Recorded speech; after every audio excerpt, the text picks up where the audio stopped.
Happy Families podcast. It's the podcast for the time-poor parent who just wants answers now. The strength of your family depends so much on the strength of your couple's relationship. And now here's the stars of our show, my mum and dad. Hello, this is Dr. Justin Coulson, and I'm here with Kylie, my wife, mum to our 6 daughters. I've written a bunch of books about happy families, and we saw today. Just a little bit. So on Saturday, a couple of events have created a bit of stiffness and soreness for you and I. We were trying to be active and healthy. You've joined the gym. You've been on a bit of a health kick for the last couple of months. Everyone's heard about that with your box jumps and things if they've been long-time listeners of the podcast. And our health journey continued on Saturday when the gym put on a kind of a family fun run. Yeah, sure, down at the park. The kids didn't want to get up because it was cold. So you and I headed down to the park so that we could run, what was it, like a 6K run through the Daisy Hill State Forest in the southern suburbs of Brisbane. Yeah, so this is not a flat run. No. This was up and down hills on mountain bike terrain. Yeah, like they're fire trails and walking tracks and that sort of thing. And I haven't done a run for a very, very long time. But to complicate things, they decided to theme it. Yeah. And so they asked us to come dressed in 80s style. So I reckon we should post the picture that I took of you. I don't think we should. I think that we should post the picture that we took of you at the fun run because to go 80s, we don't have anything 80s, but you put on a pair of your my swimmers. Well, you put your swimmers on over the top, and then you had your leggings on, and they were like Dalmatians, right? Yeah. White with black spots. Yes. And then I didn't have any leg warmers, so I just used some big, bulky boot socks. Right. To kind of bunch up around my ankles. And it actually did look kind of 80s. Well, it kind of did. You had the headband on? But, I learned a really, really valuable lesson, and it seems like everybody else knew this lesson except me. Yeah. You don't wear Lycra on Lycra. I wear Lycra when I ride my bike all the time. No, you just don't. What do you mean? Well, I ended up with a front wedgie and a back wedgie, and it was not pretty. And the whole time I was running, all I could think about was, I don't know what's worse. Watching someone run with a wedgie that's not supposed to be there, or watching someone pick out the wedgie that shouldn't be there. It was terrible. Oh gosh, I thought that you were sore because of the running, but you're sore from the wedgies. I think we've just given them way too much information. But you're laughing at me, but I'd like to know why you're so sore. Because clearly doing a 6K run is nothing for you. No, well, I didn't just do the 6Ks. I sort of ran up ahead. Now and you're then showing off. Ran back to get you, and then I ran ahead again. And I think I did about 8.5 or 9Ks. Well, for my I have run. to shout out to little Olive, my 7-year-old time pacer. She was amazing. I don't think I ever would have made it, because your idea of motivation is, honey, come on, and then you just leave me in the dust. But little Olive, mate, she was a trooper. She just kept running, and I had to keep up with her so she wasn't on her own. So the backstory to that is there's this guy who's there with a couple of his kids, and his 7-year-old wanted to run, and he wasn't fit enough to keep up with her. And so you ended up kind of being run around the course by a 7-year-old, and you had to keep up with her, or she was just going to keep going into the bush somewhere. And she did awesome. And as a result, I did. I'm giving myself a pat on the back, but I really want to know why you're sore. Well, Well, I know why you're sore, but I think everybody else would really like to know why you're sore. Gosh, I really don't want to tell this story. So we come back from the fun run, and I decided that I've just had my blower, because I don't like leaves, and I've had the blower serviced. And He doesn't like leaves, but we live in the bush. yeah, we've got trees all around us, and they drop a lot of leaves. And so the blower's been serviced, and I decided that I needed to get out and clean up the leaves. So I've got the blower on, and it's been a while since I've blown the roof. So I got up on the roof so that I could blow all the leaves off the roof, and I did what I normally do, but then there's a part of the roof... No, you didn't do what you normally do. No, I did, but then there's a part of the roof that I don't normally do. That's right. And it's very hard to get up onto that part of the roof, and it's not like a regular sloped roof that everyone else has. It's one of those Colorbond steel dome style, like it starts flat and then it just slopes down into a steeper and steeper slope down until you get to the guttering, basically.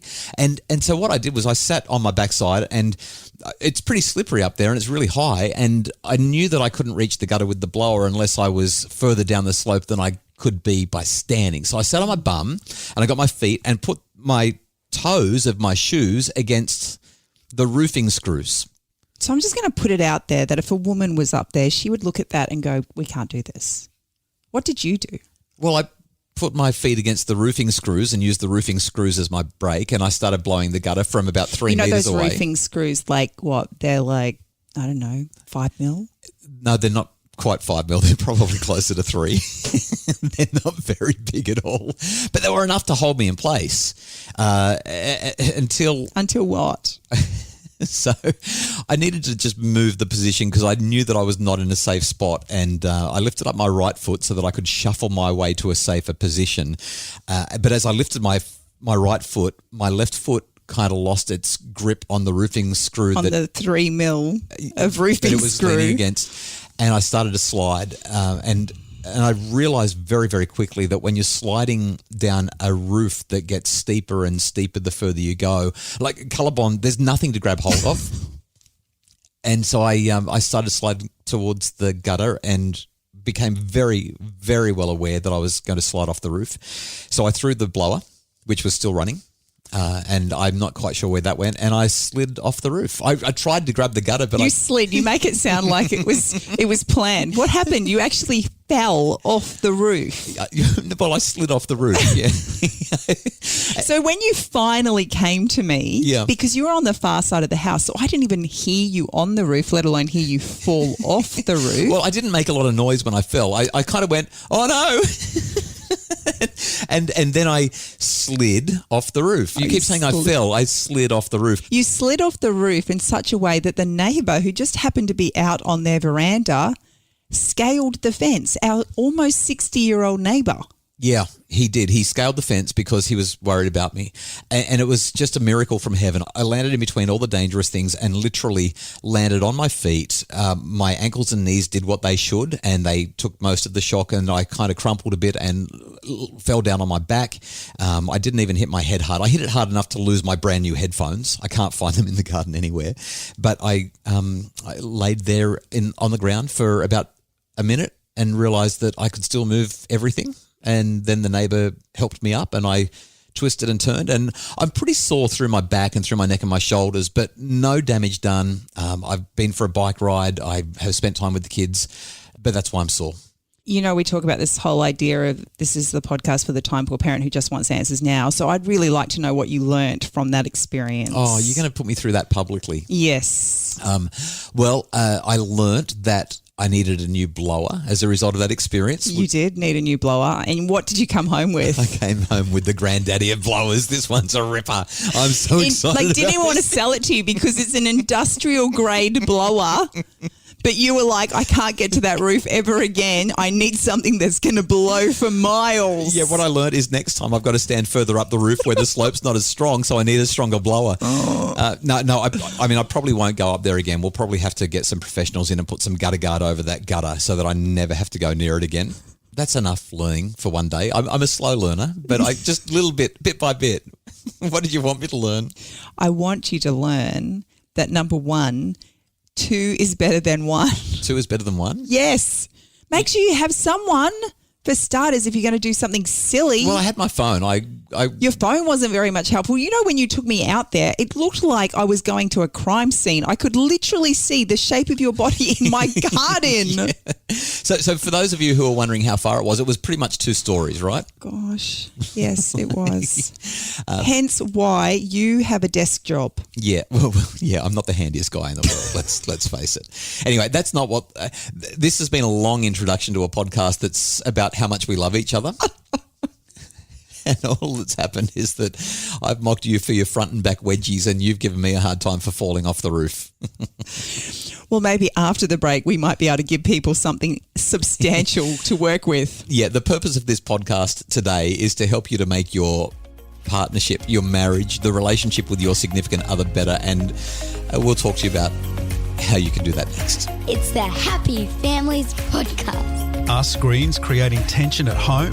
Tweens, Teens and Screens is a webinar to guide families to healthy, safe super screen solutions. Buy it today at happyfamilies.com.au/shop. It's the Happy Families podcast, the podcast for the time poor parent who just wants answers now. And today we're supposed to be talking about... Today we're whinging about how sore we are after a really hard weekend. Now, I'm going to gently turn myself in my chair so that I can look at the computer screen. It doesn't now feel you're good. just milking it. Yeah, maybe a little bit. We got an email the other day from somebody who noticed that we're putting on a workshop, a very, very exclusive workshop that we can only fit 50 people into. And it's happening next weekend. All the details for Better Together are available at happyfamilies.com.au, and we'll tell you more about the workshop soon. But somebody saw our first email newsletter about it, and they sent us an email that I think is probably worth talking about in light of what the presentation's about. Let's make our way through it. We'll keep the person anonymous, and we won't read the entire newsletter, but there's just a couple of things that we want to touch on, because I think that if you're a parent, the strength of your family depends so much on the strength of your couple's relationship. And that's why we're doing this workshop, because we know how important it is to get the relationship right. So we did an I'll Do Better Tomorrow podcast, and the person emailed us about what was in that podcast, where I was basically saying life's hard when you're a dad and you're traveling a lot and you don't have the time to be emotionally available to your kids because you're actually not there. She said, your podcast last week where you so openly and honestly talked about having a long week away from the family left me with many questions, which I hope could be addressed in this Better Together webinar. Yeah, so we will talk about how it's hard because people are busy. You don't have to have time away from the family to be busy and feel disconnected. Sometimes you can be in the same house and feel disconnected. Yeah. So we'll definitely be talking about that in our workshop when we do that next Saturday. By the way, that's the 19th, in case people are not listening on the day that the podcast drops. She said, I want to give you a brief context. My husband and I really reached a critical point in our marriage this year. He runs his own business, works long hours, and is constantly under pressure. Sounds like someone else we know. To cope with the stress, he is a long-distance road cyclist. Sounds like someone else. Maybe she's talking about you. She's not married to me. Did you send this email? Is that what's going on here? This is you. It's not me. No, okay. This leaves a very, very little left over for the family or the marriage. Yeah. While watching one of your webinars, his comment was, it's okay for Justin. He's a professional parent. Okay, Have you ever been called that? Got to stop right there. I need to clarify for this person and her husband. I'm not a professional parent. Like, I've got a PhD in psychology and I've focused on parenting for the last 20 years of my life, both personally and professionally. But in fact, I'm just thinking about this email. This other dad, he runs his own business. He works long hours and he's constantly under pressure. And literally, I read that and I reckon almost every dad, whether they run their own business or not, would say, yeah. That's me. That's me. Long hours, Yep. constantly under pressure. And I'm trying to have a little bit of a life outside of that by being a cyclist or a surfer or a mountain climber or whatever it is that dads like to do to have that outlet. But there's that feeling of I've just got nothing left for the family. And when I get home, it's like, oh, I'm wrecked.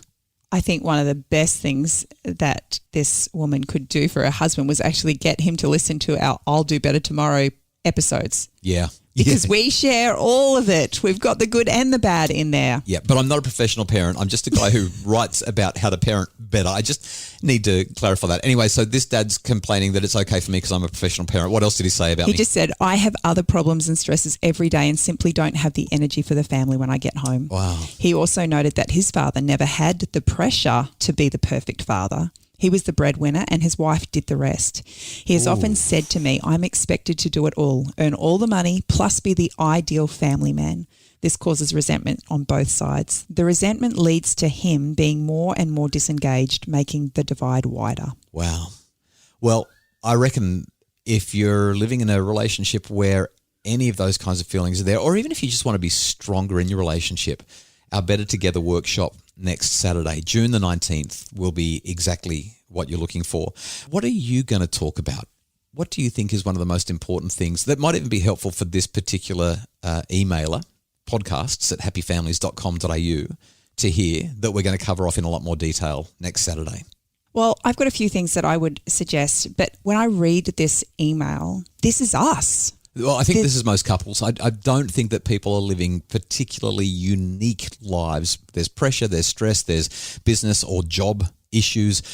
There's personal preferences for how we spend our leisure time. I agree with you. It's us and it's everyone. And I think one of the things that has made so much difference to our relationship is that every day we choose each other. Yeah, we do. Every single day. And without over-disclosing, we've got a few different things that we say to each other every day to highlight the fact that that is the choice that we've made. We really want to emphasize that. Something else that we're going to talk about in Better Together next Saturday is just the power of gratitude. Looking for opportunities, literally looking for opportunities to say thank you in the same way or in different ways every single day. Expressions of appreciation mean that we're considering the other person and recognizing what they do so that we can have what we have.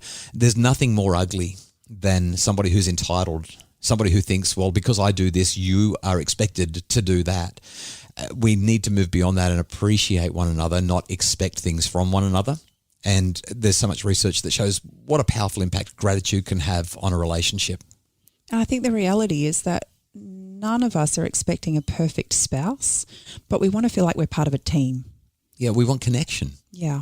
Yeah, to be seen, heard and valued. We talk about that all the time. So Better Together will help to answer the questions that have been raised via that person's email. Podcasts, by the way, podcasts@happyfamilies.com.au if you want to get in touch with us. And we would love to see you in our Better Together workshop on Saturday, June 19. Only 50 couples are going to be in because we want it to be interactive. We want to be able to spend time with you and we want to give you the opportunity to work through stuff and ask us questions. You can get all the details at happyfamilies.com.au. What's the take-home message from our podcast today, Kylie, about being better together or about looking after ourselves? Stay off the roof. That's the take-home message. That's the whole thing you got out of this. Stay off the roof. Because you're going to be better together if you stay off the roof. Yes, I need you to come home to me every night. Well, I'm grateful to hear you say that, and I really appreciate you expressing how committed you are to choose me. That's really nice to hear. The Happy Families podcast is produced by Justin Rulon from Bridge Media. We really appreciate Craig Bruce, our executive producer, and the ideas and the way that he helps us to shape and mold the podcast. If you would like more information about making your family happier, and especially if you'd like more info about getting involved in Better Together, our webinar that is selling out fast, you can join us for the workshop on the 19th of June. Everything you need to know is at happyfamilies.com.au. Just click on the shop.